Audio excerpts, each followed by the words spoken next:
എനിക്ക് തോന്നുന്നു ആ ഓട്ടോ ഡ്രൈവർ പിന്നെ നമ്മളോട് നേരത്തെ അരുണിനോട് സംസാരിച്ച പിന്നാലെ ഓടിയപ്പോൾ മതിലയാടി എന്ന് പറഞ്ഞ ആ യുവാവ് അടക്കമുള്ളവർ കൊടുത്ത വിവരങ്ങൾ ഗോവിന്ദച്ചാമിയെ പിടികൂടുന്നതിൽ നിർണായകമായി അല്ലേ?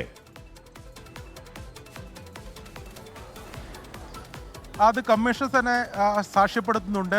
ആ നിർണായകമായിട്ടുള്ള ആ വിവരമാണ് പോലീസിനെ ഈ ഗോവിന്ദച്ചാമിയെ പിടികൂടുന്നതിന് സഹായിച്ചത് എന്നതാണ് പറയുന്നത്. ഈ പള്ളിക്കുന്നിലെ സെൻട്രൽ ജയിലിൽ നിന്നും ഏകദേശം 3.5 കിലോമീറ്റർ മാത്രമാണ് ഈ ഗോവിന്ദച്ചാമിയെ പിടികൂടിയ സ്ഥലത്തേക്കുള്ളത്. അയാൾ അവിടത്തേക്ക് നടന്നു വന്നു എന്നതാണ് നമുക്ക് CCTV ദൃശ്യങ്ങളിലൂടെ ഇപ്പോൾ മനസ്സിലാകുന്നത്. അങ്ങനെയാണെങ്കിൽ അയാൾ നടന്നു വന്ന് ഈ തൊട്ടടുത്ത് അവിടെ ആയിരിക്കില്ല അയാൾ ഉദ്ദേശിച്ചിട്ടുണ്ടാവുക.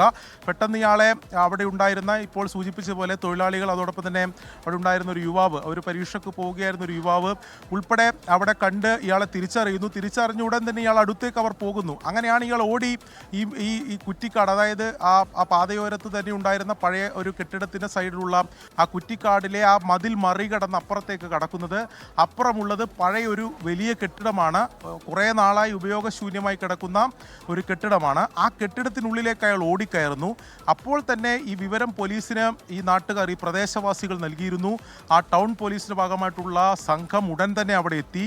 അതിനുശേഷം ഈ കെട്ടിടവും ആ പരിസര പ്രദേശം എന്ന് പറയുമ്പോൾ അതിന് തൊട്ട് അപ്പുറം ഉള്ളത് തളാപ്പാണ്, അതിനിപ്പുറം നഗര ഹൃദയം തന്നെയാണ്, നഗരത്തിൽ നിരവധി വാഹനങ്ങൾ പോകുന്ന പാതയാണ്. ഈ പ്രദേശങ്ങളിലെല്ലാം പോലീസ് പരിശോധന നടത്തുന്നു.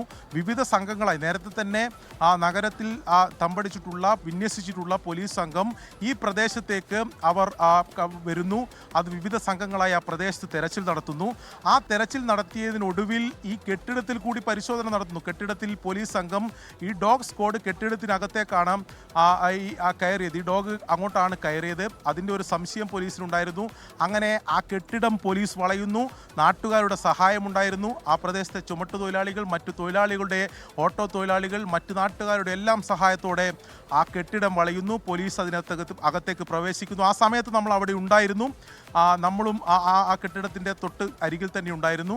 ആ പ്രവേശഘട്ടത്തിലാണ് ഈ ഗോവിന്ദച്ചാമി അത് മനസ്സിലാക്കി. അവിടെ ആ കെട്ടിടത്തിൻ്റെ ഒരു മൂലയിൽ ഒളിച്ചിരുന്ന ഗോവിന്ദച്ചാമി പുറത്തേക്ക് ചാടുന്നു. തൊട്ട് പിന്നിൽ ഒരു കിണറാണ്. ആ കിണറിൽ വെള്ളമുണ്ട്, പക്ഷേ അത് ആ രീതിയിൽ വലിയ രീതിയിൽ ഉപയോഗിക്കുന്ന ഒരു കിണറല്ല. കിണറിൽ വെള്ളമുണ്ട്. ആ കിണറ്റിലേക്ക് ഇയാൾ ചാടുന്നു. ഇത് ആ നാട്ടുകാരിൽ ചിലരും ആ പോലീസും നേരിൽ കാണുന്നു. അങ്ങനെയാണ് ഇയാൾ ആ കിണറ്റിൽ നിന്ന് കൈയോടെ പിടികൂടിയത്. ഇതിലേറ്റവും പ്രധാനപ്പെട്ട കാര്യം, ഈ ഗോവിന്ദച്ചാമി ഇത്ര അതീവ സുരക്ഷയുള്ള കണ്ണൂർ സെൻട്രൽ ജയിലിലെ 10ാം ബ്ലോക്കിലെ ഈ B സെല്ലിൽ നിന്നും എങ്ങനെ പുറത്തിറങ്ങി. അതിൽ ഇപ്പോൾ കമ്മീഷണർ പറയുന്നത് അത് 1 ദിവസത്തെയോ 2 ദിവസത്തെയോ തയ്യാറെടുപ്പല്ല, 20-ലധികം ദിവസത്തെ തയ്യാറെടുപ്പുണ്ട്. ആ ഇരുമ്പ് ഇത് മുറിച്ചു മാറ്റി അതിൽ നിന്ന് പുറത്തു കടന്നു. അവിടെ ഒരു ചെറിയ ഒരു മതിൽക്കെട്ടുണ്ട്. ആ മതിൽക്കെട്ട് കടക്കുന്നു. അതിനുശേഷമാണ് ഈ 7.5 മീറ്റർ ഉയരമുള്ള ഈ മതിലും കടന്ന് ഈ ഭിന്നശേഷിക്കാരനായ ഒരു കൈക്ക് സ്വാധീനമില്ലാത്ത ഗോവിന്ദച്ചാമി ദേശീയ പാതയിലേക്ക് കടക്കുന്നത്. അതിലാരെയെങ്കിലും സഹായം ലഭിച്ചിട്ടുണ്ടോ എന്നതാണ് വളരെ പ്രധാനപ്പെട്ടത്.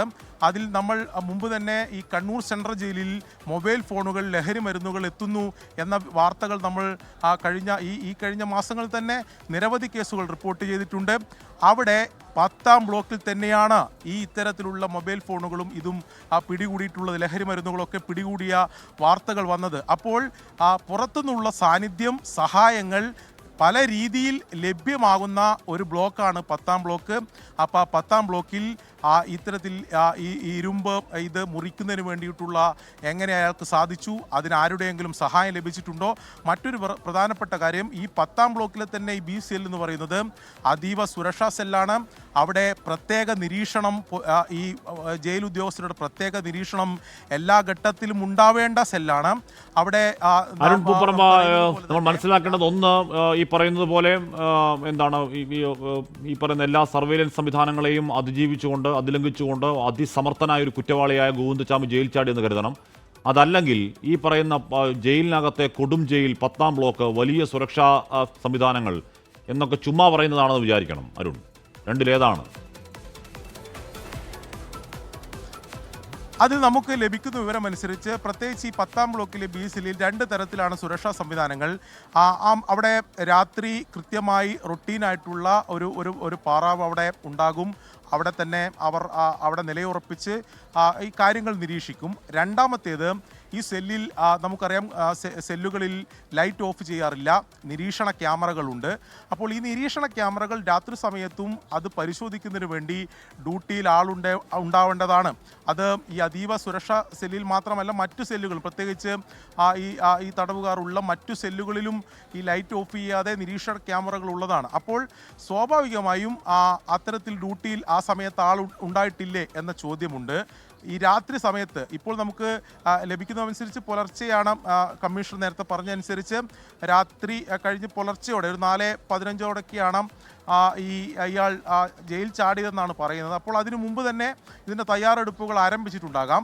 ആ സമയത്തൊന്നും അവിടെ നിരീക്ഷണത്തിന് വേണ്ടി ഈ ജയിൽ വാർഡന്മാർ ഉണ്ടായിരുന്നില്ലേ എന്ന ചോദ്യം അവശേഷിക്കുന്നു.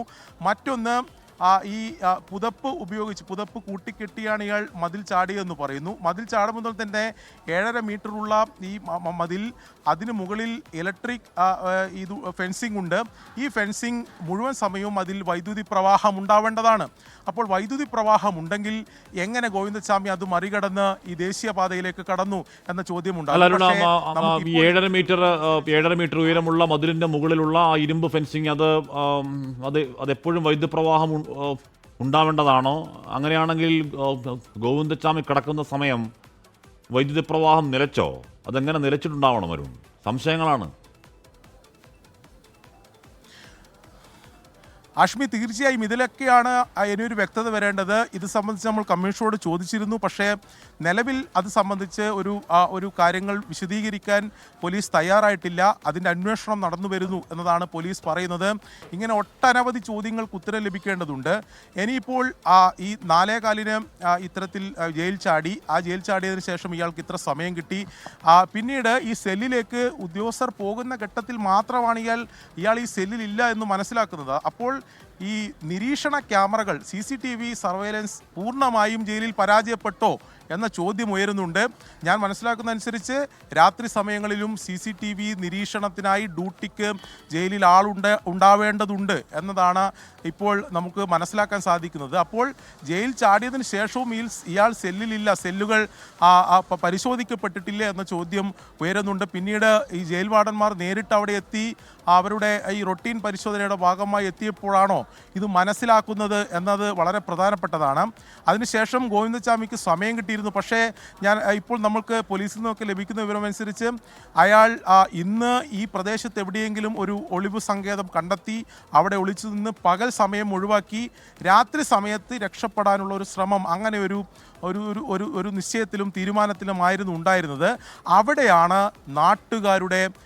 നാട്ടുകാർ ആ ദൃക്സാക്ഷികളുടെ പോലീസിന് നൽകിയിട്ടുള്ള വിവരം നിർണായകമായത്. ഒരുപക്ഷെ അവർ കണ്ടില്ലായിരുന്നുവെങ്കിൽ ഗോവിന്ദസ്വാമി ഏതെങ്കിലും ഒരു ഒളിവ് സങ്കേതത്തിൽ ഒളിച്ചുപോയനെ. പോലീസ് വ്യാപകമായ പരിശോധന നടത്തിയാൽ പോലും ഒരുപക്ഷെ ഈ ഗോവിന്ദസ്വാമിയുടെ ശാരീരിക പ്രകൃതമൊക്കെ നേരത്തെ നമ്മൾ സൂചിപ്പിച്ചിട്ടുണ്ട്. വളരെ ചെറിയ ഒളിവ് ഇടങ്ങളിൽ പോലും അയാൾക്ക് ഒളിച്ചു നിൽക്കാൻ സാധിക്കും. ഏതു മതിൽക്കെട്ടുകളും ചാടിക്കടക്കാൻ അയാൾ ഭിന്നശേഷിക്കാരനാണെങ്കിലും സാധിക്കുന്ന ശരീരപ്രകൃതമുള്ള ആളാണ് ഗോവിന്ദസ്വാമി. അങ്ങനെ ഇന്ന് ഈ പകൽ സമയം എവിടെയെങ്കിലും ഒളിച്ചു നിന്ന് രാത്രി രക്ഷപ്പെടാൻ അയാൾക്കൊരു പഴുത് ലഭിച്ചേനെ. പക്ഷേ നാട്ടുകാരുടെ കൃത്യമായിട്ടുള്ള വിവരമായിരുന്നു. ആ ഘട്ടത്തിൽ നമ്മൾ ജയിലിൽ നിൽക്കുന്ന സമയത്താണ് കണ്ണൂർ DCC ഓഫീസ് പരിസരത്ത് വെച്ച് ഗോവിന്ദസ്വാമിയെ ഇത്തരത്തിൽ പ്രദേശവാസികൾ കണ്ടിട്ടുണ്ടെന്ന വിവരം ലഭിക്കുന്നത്. അത് പോലീസിന് അതിനു മുമ്പ് തന്നെ ആ വിവരം കൈമാറുകയും ചെയ്തിരുന്നു. അങ്ങനെ ആ വിവരം ലഭിച്ച ഉടൻ തന്നെ പോലീസ് അവിടെ എത്തി ആക്ട് ചെയ്യുന്നു. പോലീസിൻ്റെ പരിശോധന, ഞാൻ നേരത്തെ സൂചിപ്പിച്ച പോലെ ആ പഴയ കെട്ടിടം കേന്ദ്രീകരിച്ച് നടത്തിയ പരിശോധന, അങ്ങനെ അയാളെ കാണുന്നു, അയാൾ കിണറ്റിലേക്ക് ചാടുന്നു. ഒടുവിൽ ഗോവിന്ദസ്വാമി പോലീസിൻ്റെ പിടിയിലാവുന്നു. എന്തായാലും കണ്ണൂർ നഗരത്തിൽ ജയിൽ പരിസരം നാട്ടുകാരെല്ലാം ഒരു അതിനാടകീയമായ രംഗങ്ങളായിരുന്നു കഴിഞ്ഞ മണിക്കൂറുകളിൽ നടന്നുപോയത്. നാട്ടുകാരെ സംബന്ധിച്ചും ആശങ്കയുണ്ടായിരുന്നു. ഇയാളെ എങ്ങനെയെങ്കിലും പിടികൂടണം, പോലീസിന് അതിനുവേണ്ട എന്ത് സഹായവും നൽകാമെന്ന് പറഞ്ഞുകൊണ്ട് ചുമട്ടുതൊഴിലാളികൾ, മറ്റു തൊഴിലാളികൾ, മറ്റ് ക്ലാസ്സുകളിലൊക്കെ പോയ വിദ്യാർത്ഥികൾക്ക് ക്ലാസ്സൊക്കെ മുടക്കി അവിടെ എത്തി അതിന് പുറകെ ഓടുന്ന ദൃശ്യങ്ങളൊക്കെ നമ്മൾ കാണുകയും ചെയ്തിരുന്നു. എന്തായാലും അതിൽ ഒരു ഫലം കണ്ടിരിക്കുന്നു. മണിക്കൂറുകൾക്കകം ഇയാളെ പിടികൂടാൻ സാധിച്ചു എന്നത് പോലീസിനെ സംബന്ധിച്ചിടത്തോളം ആശ്വാസമാണെങ്കിലും ഈ സുരക്ഷാ വീഴ്ചയെ സംബന്ധിച്ച് ജയിൽ അധികൃതർ, മറ്റ് സുരക്ഷാ സംവിധാനങ്ങളെല്ലാം അതിൽ മറുപടി പറയേണ്ടതുണ്ട്. 6 മണിക്ക് ശേഷമാണ്, 6 മണിയോടെയാണ് പോലീസിന് ഇത് സംബന്ധിച്ച് വിവരം ലഭിച്ചതെന്നാണ് കമ്മീഷണർ പറയുന്നത്. അപ്പോൾ അതിനു മുമ്പ് 5:30 തന്നെ ജയിൽ അധികൃതർ അവിടെ ഈ വാർഡന്മാർ അവിടെ പരിശോധന നടത്തി ഇയാൾ ഇവിടുന്ന് ചാടി എന്നും മനസ്സിലാക്കി പോലീസിന് വിവരം ഇയാൾ ഈ പറയുന്ന ഉരുക്കിന്റെ അഴി ആരും കാണാതെ 4 ദിവസം കൊണ്ട് ഇയാൾ മുറിച്ചു മാറ്റി എന്നും വേണേൽ വിശ്വസിക്കാം. പക്ഷേ ഇയാൾ രക്ഷപ്പെട്ട കാര്യം അറിയാൻ ഇത്രത്തോളം വൈകിയത് എങ്ങനെയാണ് എന്ന് മനസ്സിലാവുന്നില്ലോ. ഇത് അവിടെ ജയിലിൽ രാത്രിയും പകലും ഒരുപോലെ പോലീസ് കാവൽ ഉണ്ടാവേണ്ടതല്ലേ? അതല്ലാതെ 5 മണി കഴിയുമ്പോൾ പോലീസുകാർ പോയി കിടന്ന് ഉറങ്ങുന്ന പരിപാടി ആവില്ലല്ലോ ജയിലിൽ. ഇപ്പോൾ ഷിഫ്റ്റ് വെച്ചിട്ട് രാത്രിയും ഡ്യൂട്ടി ഉണ്ടാവില്ലേ? ആരും അറിഞ്ഞില്ല. ജയിൽ ചാടിയ കാര്യം രാവിലെ മാത്രമാണ് അറിഞ്ഞത് എന്നൊക്കെ പറയുമ്പോൾ ഇതിനകത്ത് ഒരുപാട് മിസ്സിംഗ് ലിങ്ക്സ് തോന്നുന്നു. അരുൺ,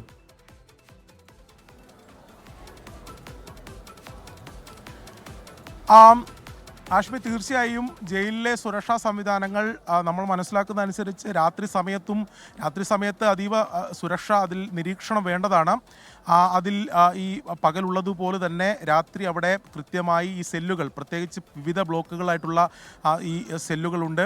അവിടെയെല്ലാം ഈ ജയിൽ വാർഡന്മാരുടെ നിരീക്ഷണം, അവർ റൊട്ടീനായിട്ടുള്ള അവരുടെ പരിശോധനകൾ, അവർ ഇടയ്ക്ക് സെല്ലിൽ വന്ന് നോക്കുക, കാര്യങ്ങൾ ഉറപ്പുവരുത്തുക, ഇതൊക്കെ അവിടെ നടക്കേണ്ടതാണ്.